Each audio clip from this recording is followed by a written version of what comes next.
With proud thanksgiving, a mother for her children, England mourns for her dead across the sea. Flesh of her flesh they were, spirit of her spirit, fallen in the cause of the free. Solemn the drums thrill, death august and royal sings sorrow up into immortal spheres. There is music in the mist of desolation, and a glory that shines upon our tears.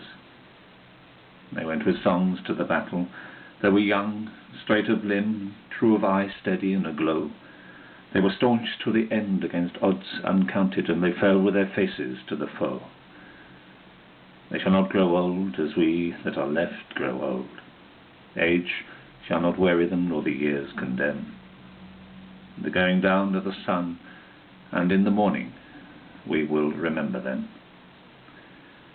They mingle not with their laughing comrades again, they sit no more at familiar tables of home.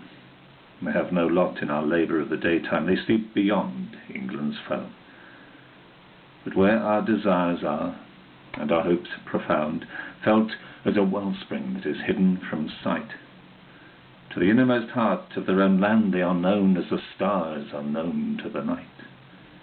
As the stars that shall be bright when we are dust, moving in marches upon the heavenly plain, as the stars that are starry in the time of our darkness, to the end they remain.